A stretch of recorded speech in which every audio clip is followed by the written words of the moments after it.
நாமக்கல் மாவட்டத்தில் உள்ள 6 சட்டமன்ற தொகுதிகளில் நாமக்கல் தொகுதி எப்போதும் பரபரப்புக்கு பஞ்சம் இருக்காது. நாமக்கல் மாவட்ட தலைநகரில் உள்ள தொகுதி என்பதால் திமுக, அதிமுக ஆகிய 2 பிரதான கட்சிகளிலும் சீட்டு வாங்குவதில் எப்போதும் கடும் போட்டி நிலவும் என்று சொல்லப்படுகிறது.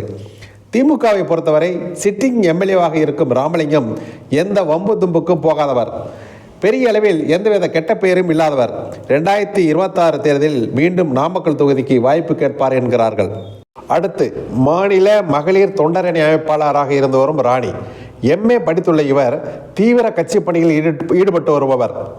நகராட்சி கவுன்சிலர், ஊராட்சி மன்ற தலைவர், யூனியன் சேர்மன் என்ற பல்வேறு பொறுப்புகளை வகித்து வந்துள்ளவர். மாவட்ட மகளிரணி செயலாளர், மாநில மகளிரணி இணை செயலாளர் போன்ற பொறுப்புகளில் திறம்பட செயல்பட்டு கலைஞர், மு.க. ஸ்டாலின், உதயநிதி, கனிமொழி ஆகியோரின் பாராட்டை பெற்றவர் என்கிறார்கள். நாமக்கல் தொகுதியில் வேட்பாளராகும் முயற்சியில் கடந்த தேர்தல்களில் பேசப்பட்டவர். இந்த 2026 தேர்தலில் கட்சியின் துணை பொதுச் செயலாளர் இருக்கும் கனிமொழி ராணிக்கு நிச்சயம் சீட்டு பெற்று தருவார் என்கிறார்கள். நாமக்கல் கிழக்கு மாவட்ட திமுக செயலாளராக உள்ள KRN ராஜேஷ்குமார் 2வது முறையாக மாநிலங்களவை உறுப்பினராக இருப்பவர்.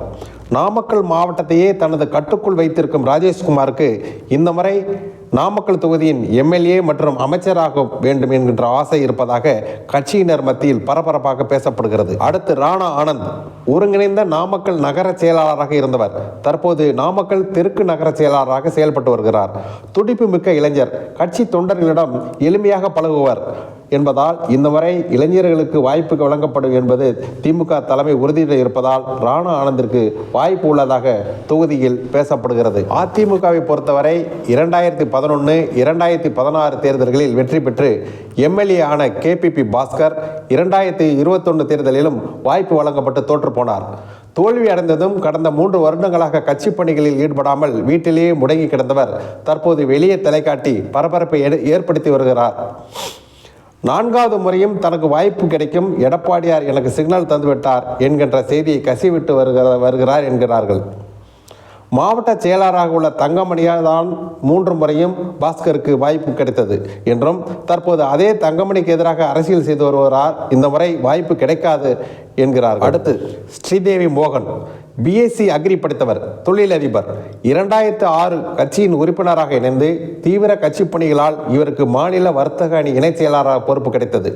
2011 சட்டமன்ற தேர்தலில் தொகுதி பொறுப்பாளராக நியமிக்கப்பட்டவர். இதனால் தொகுதியின் அனைத்து நிர்வாகிகள் மத்தியிலும் இவருக்கு நெருக்கம் உண்டு என்கிறார்கள்.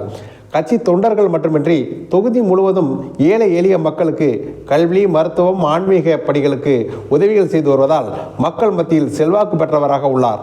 2026 தேர்தலில் நாமக்கல் தொகுதியில் அதிமுகவில் பேசப்பட்ட வரும் நபர்களில் ஸ்ரீதேவி மோகனின் பெயர் முன்னணியில் இருப்பதை காண முடிகிறது.